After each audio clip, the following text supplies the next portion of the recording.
آلہ واصحابہ وبارک وسلم صلاۃ و سلام علیک یا سیدی یا رسول اللہ وعلی آلک واصحابک یا سیدی یا خیر خلق اللہ۔ الحمدللہ الحمدللہ رب العالمین والعاقبۃ للمتقین والصلاۃ والسلام علی من کان نبیا وآدم بین الماء والطین رحمت للعالمین خاتم الانبیاء والمرسلین علیہ وعلی آلہ واصحابہ وأہل بیتہ وعطرتہ وعشیرتہ وأزواجہ وذریاتہ وعلماء امتہ وصلحاء ملتہ اجمعین۔ اما بعد فاعوذ باللہ من الشیطان الرجیم۔ بسم اللہ الرحمن الرحیم۔ فاسألوا اہل الذکر ان کنتم لا تعلمون۔ آمنت باللہ صدق اللہ مولانا العظیم۔ وقال اللہ تعالی فی مقام آخر ان اللہ وملائکتہ یصلون علی النبی یا ایھا الذین آمنوا صلوا علیہ وسلموا تسلیما۔ اللہم صلی علی سیدنا و مولانا محمد وعلی آل سیدنا و اصحاب سیدنا و مولانا محمد وبارک وسلم علیہ۔ یا صاحب الجمال و یا سید البشر من وجهک المنیر لقد نور القمر لا يمكن الثناء كما كان حقه بعد از خدا بزرگ تو ہی قصہ مختصر۔ بلغ العلا بکمالہ حسنت جمیع خصالہ کشف الدجا بجمالہ صلو علیہ وآلہ۔ اللہم صلی وسلم علی سیدنا محمد وعلی آلہ واصحابہ وبارک وسلم۔ حمد و صلاۃ کے بعد واجب الاحترام دوستان عزیز، برادران اسلام، اللہ وحدہ لا شریک کے پاک کلام قرآن مجید فرقان حمید میں سے چند الفاظ تلاوت کیا ہے۔ اللہ رب العزت کی بارگاہ میں دعا ہے کہ رب ذوالجلال مختصر وقت میں قرآن و سنت کی روشنی میں حق و سچ بیان کرنے کی توفیق نصیب فرمائے۔ بیان کے بعد طرفین کو عمل کرنے کی توفیق نصیب فرمائے۔ اللہ وحدہ لا شریک نے قرآن مجید میں ارشاد فرمایا فاسألوا، پوچھو، سوال کرو، اہل ذکر، علم والوں سے، ان کنتم لا تعلمون، اگر تمہارے پاس علم نہیں، تم نہیں جانتے تو جاننے والوں سے پوچھو، یہ خلاصہ ہے۔ تم نہیں جانتے تو جاننے والوں سے پوچھو، ہر ایرے غیرے سے نہیں، اہل ذکر اے اہل العلم، جو علم والے ہیں ان سے پوچھو۔ پوچھنا ہے، شریعت سیکھنا ہے، لیکن ہر ایرے غیرے سے نہیں، کس سے؟ علم والوں سے۔ اس آیت کریمہ سے علماء کرام نے غیر مجتہد مسلمانوں کو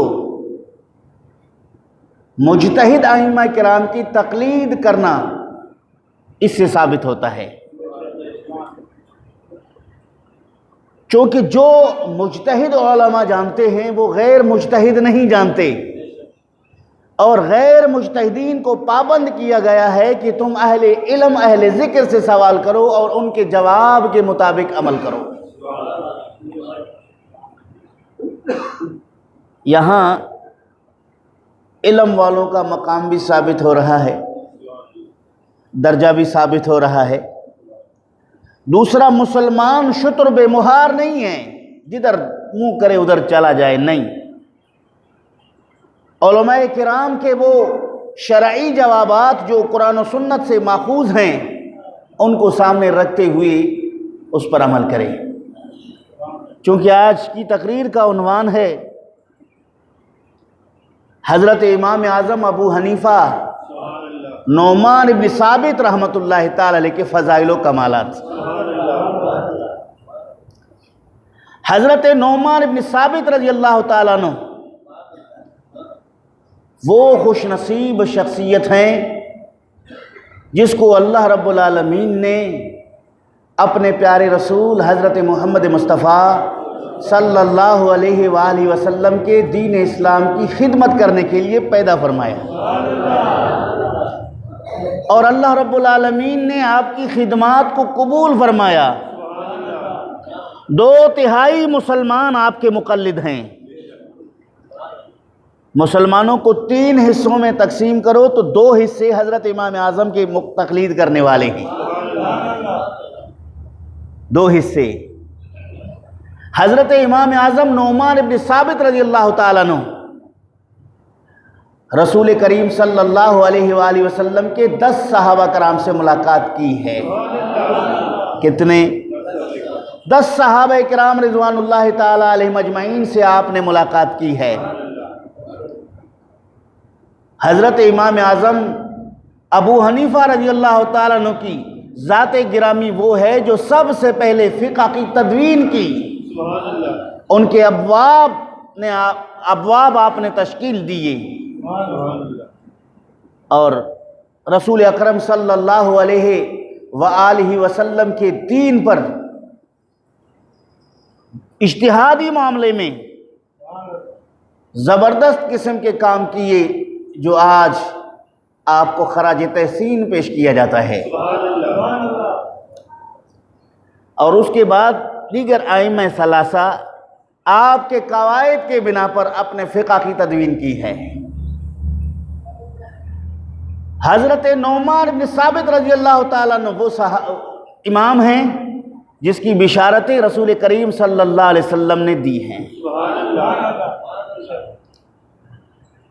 حضرت نعمان بن ثابت رضی اللہ تعالیٰ عنہ قرآن و سنت کے بہت بڑے ماہر عالم دین ہیں۔ آپ سے پوچھا گیا کہ مکہ میں 2 پہاڑ ہیں، ایک صفا دوسرا مروہ، ان دونوں میں افضل پہاڑ کون سا ہے؟ آپ نے کہا کہ صفا پہاڑ جو ہے وہ افضل ہے۔ آپ سے پوچھا گیا دلیل، فرمایا قرآن میں ہے۔ اللہ فرماتا ہے ان الصفا والمروۃ من شعائر اللہ، بے شک صفا اور مروہ یہ 2 پہاڑیاں اللہ کی نشانیوں میں سے نشانیاں ہیں۔ تو اللہ نے مروہ کا ذکر بعد میں کیا، صفا کا ذکر پہلے کیا۔ جس کا ذکر پہلے ہو افضل وہی ہوتا ہے، اللہ نے اس کا ذکر پہلے کر دیا تو اس کو فضیلت حاصل ہو گئی مروہ سے۔ آپ سے پوچھا گیا کہ حضرت سلیمان علیہ السلام کا جس وقت تخت پر آپ جلوہ افروز ہو کے تشریف فرما ہو رہے تھے، چونٹیوں میں سے ایک چونٹی نے کہا کہ اپنے اپنے بلوں میں گھسو کہ سلیمان اور اس کے درباری آ رہے ہیں، کہیں تمہیں کچل نہ ڈالیں۔ آپ بتائیں کہ وہ جو چونٹی ہے وہ نر ہے یا مادہ؟ آپ نے کہا کہ وہ مؤنث ہے، مادہ ہے۔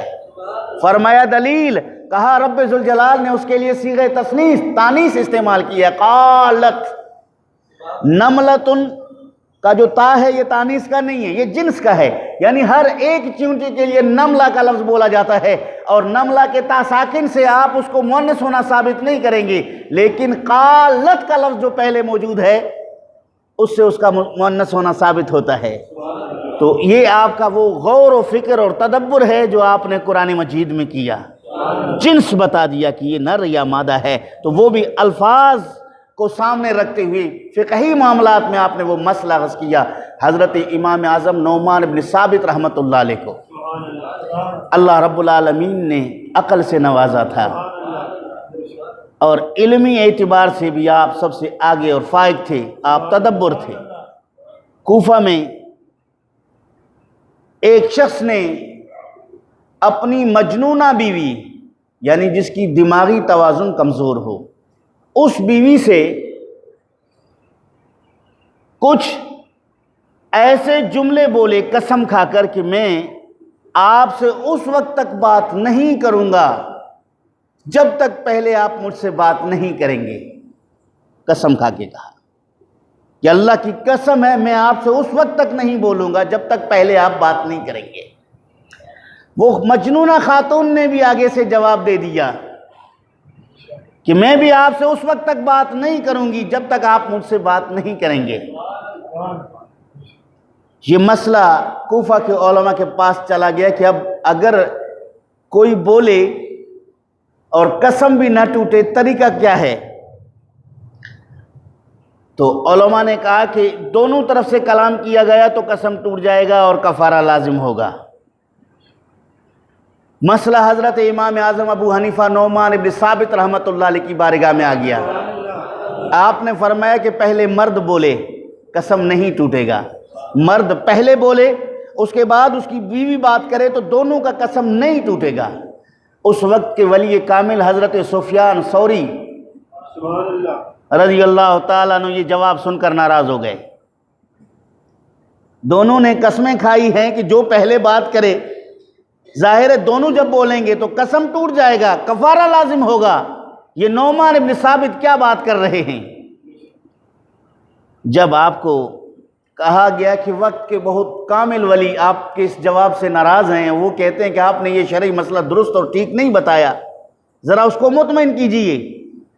حضرت امام اعظم ابو حنیفہ نعمان بن ثابت رحمۃ اللہ علیہ نے کہا کہ سوال کو آپ دیکھیں، مسئلے کی حیت کو دیکھیں، صورت کو دیکھیں۔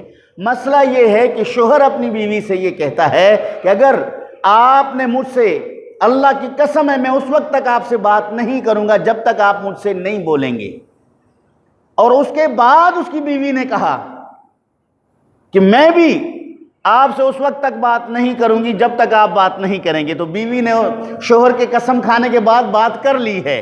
اب شوہر کے لیے دروازہ کھل گیا ہے، بات کر لے تو قسم نہیں ٹوٹے گا، کیونکہ شرط یہ ہے کہ بیوی سے پہلے بات نہیں کروں گا، بیوی نے تو بعد میں بات کر لی ہے۔ یہ مسئلے پر غور و فکر کے بعد آشکار ہو گیا کہ حضرت امام اعظم نعمان بن ثابت رحمۃ اللہ علیہ کو اللہ پاک نے عقل سلیم سے نوازا ہے۔ ایک عجوبہ۔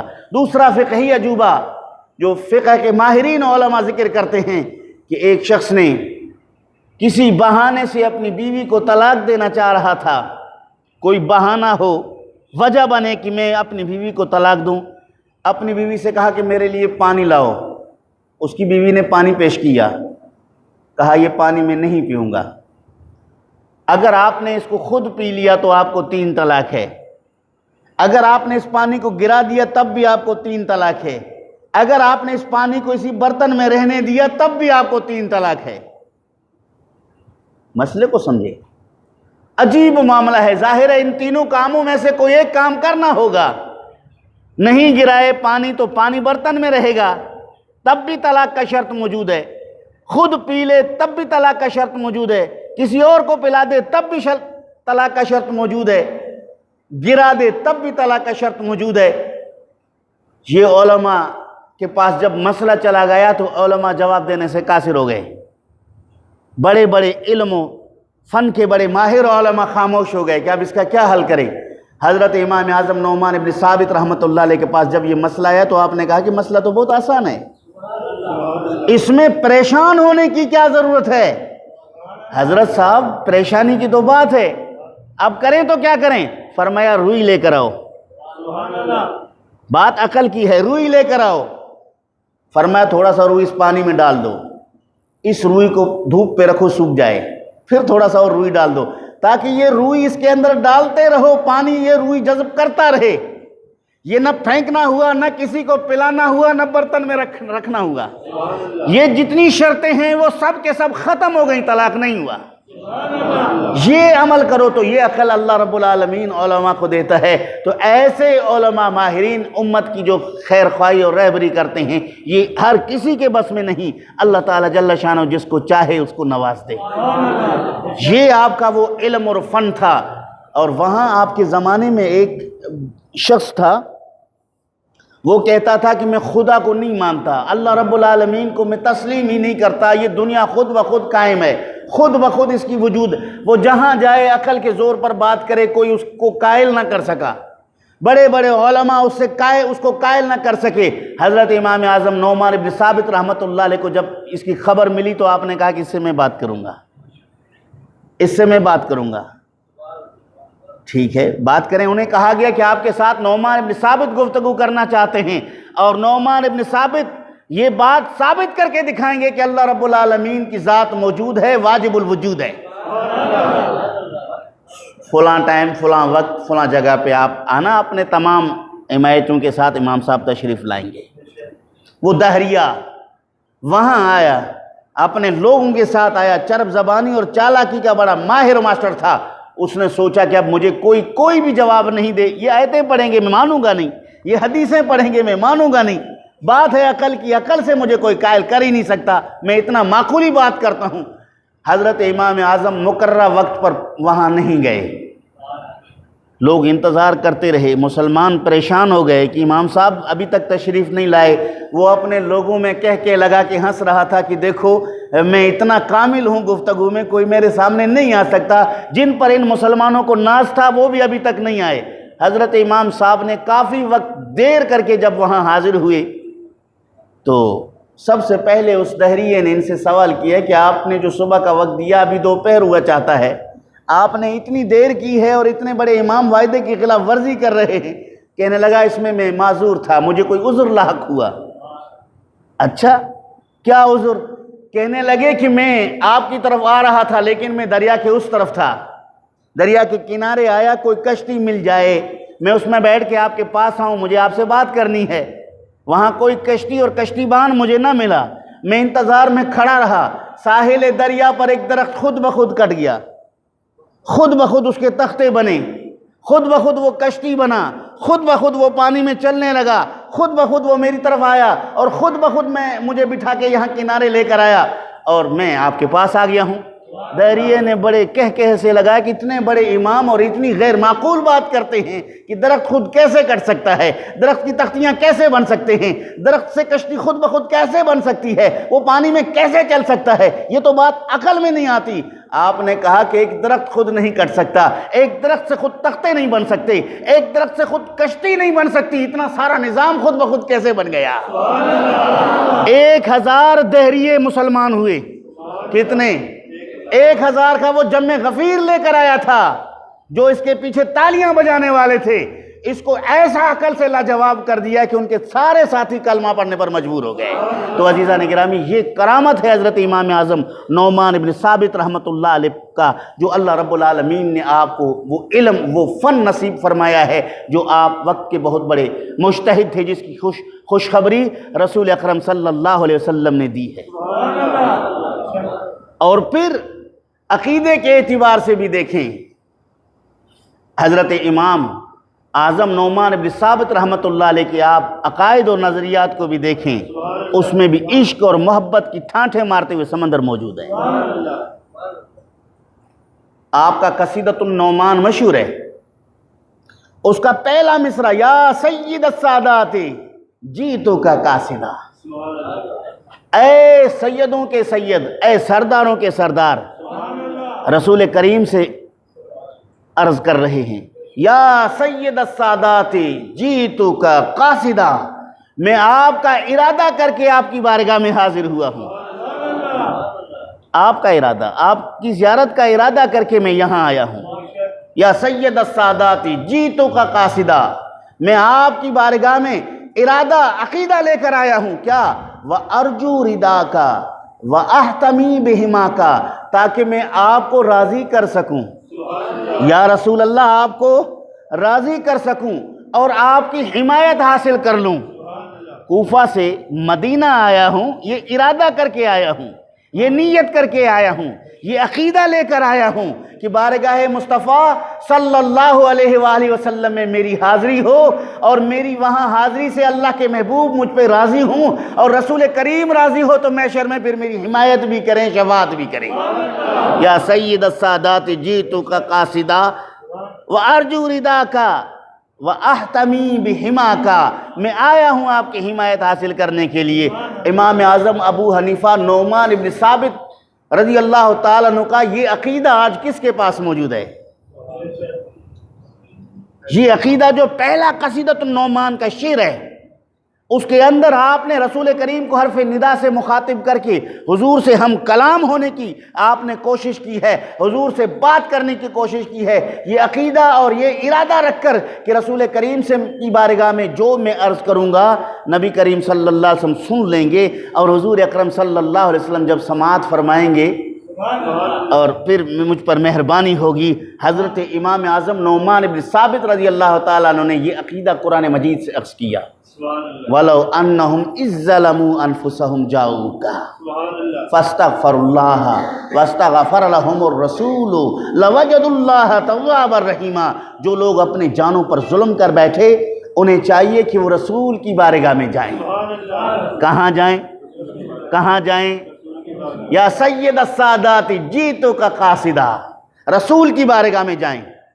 صحابہ کرام رضوان اللہ تعالیٰ علیہ مجمعین کے دور میں جو منافقین تھے وہ رسول کریم صلی اللہ علیہ وسلم کی بارگاہ سے راہ فرار اختیار کرتے تھے۔ پھر حضور اکرم صلی اللہ علیہ وسلم کے صحابہ ان منافقوں کو مشورہ دیتے تھے۔ قرآن نے بیان کیا حضور کے صحابہ ان منافقوں کو کیا مشورہ، وَإِذَا قِيلَ لَهُمْ تَعَالَوْا، جب ان سے کہا جاتا ہے کہ آؤ رسول کریم کی بارگاہ میں، اِلَى رسول اللہ، آؤ نبی کریم صلی اللہ علیہ وسلم کی بارگاہ میں اور حضور اکرم صلی اللہ علیہ وسلم سے معافی مانگو۔ وَإِذَا قِيلَ لَهُمْ تَعَالَوْا يَسْتَغْفِرْ لَكُمْ رَسُولُ اللَّهِ، آؤ رسول کریم کی بارگاہ میں، آج اللہ کے محبوب تمہارے لیے بخشش مانگے۔ لَوَّوْا رُؤُوسَهُمْ، وہ انکار کرتے ہوئے اپنے سر گھماتے تھے۔ ہم رسول کی بارگاہ میں جانے کا مشورہ حضور کے صحابہ دیتے تھے، آج حضور کی بارگاہ میں حاضری ہونے کا مشورہ سنی دیتے ہیں۔ وَإِذَا قِيلَ لَهُمْ تَعَالَوْا يَسْتَغْفِرْ لَكُمْ رَسُولُ اللَّهِ، جب ان سے کہا جاتا ہے جاؤ رسول کریم کی بارگاہ اقدس میں اور اللہ کے محبوب تمہارے لیے بخشش کی دعا مانگے، تو وہ کیا کرتے ہیں؟ لَوَّوْا رُؤُوسَهُمْ، وہ تکبر کرتے ہیں، تکبر کرتے ہوئے سر گھماتے ہیں، انکار کرتے ہیں رسول کریم صلی اللہ علیہ وسلم کی بارگاہ قدس میں حاضر ہونے کی۔ اس کے بعد رب ذوالجلال نے فرمایا استغفرت لہم ام لم تستغفر لہم لن یغفر اللہ لہم، اے محبوب آپ ان کے لیے بخشش کی دعا مانگیں یا نہ مانگیں، اللہ ان کو ہرگز معاف نہیں فرمائے گا۔ کیوں؟ ایک آیت میں تو اللہ فرما رہا ہے وَلَوْ أَنَّهُمْ إِذْ ظَلَمُوا أَنفُسَهُمْ جَاءُوكَ، انہیں چاہیے کہ اپنے جانوں پر ظلم کرنے کے بعد رسول کی بارگاہ میں جائیں، یہ خدا کا کلام ہے۔ اللہ فرماتا ہے کہ ہر گناہ کر کے اپنی جان پر ظلم کرنے والے شخص کو چاہیے کہ میرے محبوب کی خدمت میں جائے اور وہاں جا کر فاستغفر اللہ، مجھ سے معافی مانگے، اللہ سے معافی مانگے، واستغفر لہم الرسول، اور رسول ان کے لیے بخشش کی دعا کرے۔ دو چیزیں، اللہ سے بھی معافی مانگے، اس کے بعد رسول بھی اس کی شفاعت کرے، اس کی سفارش کرے۔ لَوَجَدُ اللَّهَ تَوَّابًا رَحِيمًا، لام حرف تاکید ہے، پھر ضرور پائیں گے وہ اللہ رب العالمین کو توبہ قبول کرنے والا مہربان ہے۔